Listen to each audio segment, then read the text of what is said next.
साईं, मुंहिंजो नालो अरशाद अली आहे, ज़ात मला आहे। ॻोठु मुंहिंजो तालुकात फोटेमला सां आहे।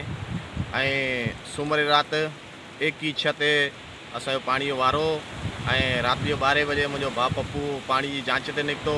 उहो जेको सो राति जो गुम थी वियो आहे। ऐं मूंखे शक आहे त सुल्तान मला ऐं रमज़ान मला, हसन मला, साजिद मला ऐं अशरफ मला वारनि ऐं पुलिस जी मदद सां मिली करे हिननि मुंहिंजे भाउ खे गुम कयो आहे।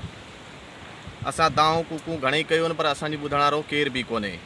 हू कूड़ा भी सचा आहिनि, असां सचा भी कूड़ा आहियूं। छो जो असां ऑफिसरनि खे ॿियनि खे DIG हैदराबाद खे IG खे अॻु में बि जेको सो 21 जनवरी ते मुंहिंजे भाउ सां विड़िया हुआ। असां दरख़्वास्त ॾिनी हुई त बाबा हीउ जेको सो मामले जांच करे असां इंसाफ़ कयो वञे। त उन में जेको सो असां सभिनीनि ऑफिसरनि खे दरख़्वास्तूं ॿियूं ॾेई हर शइ करे जेको सो असांजो को बि खड़तेल निकितो कोन। जेको सो मुंहिंजे भाउ खे अगवा कयो वियो आहे ऐं महिरबानी करे मुंहिंजे भाउ खे आज़ादु करायो वञे किथां बि।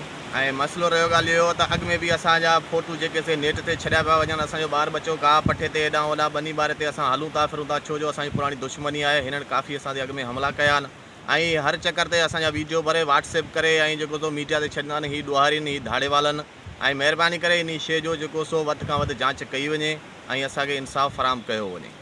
अपील इहा आहे त जेको सो मुंहिंजे भाउ खे किथां बि आज़ादु करायो वञे, पुलिस जे हथां या वलेरनि जे हथां कीअं बि किथां बि मूंखे जांच कराए मुंहिंजो भाउ मूंखे आज़ादु कराए ॾिनो वञे। ऐं IG सिंध ऐं चीफ जस्टिस हाई कोर्ट ऐं सुप्रीम कोर्ट खे मुंहिंजी अपील आहे ऐं DIG हैदराबाद ऐं SSP टंडो मोहम्मद ख़ान खे मुंहिंजी गुज़ारिश आहे त कीअं बि करे असां ग़रीबनि सां इंसाफ़ फराहम कयो वञे त इंसाफ़ जी बहितरी थींदी। महिरबानी।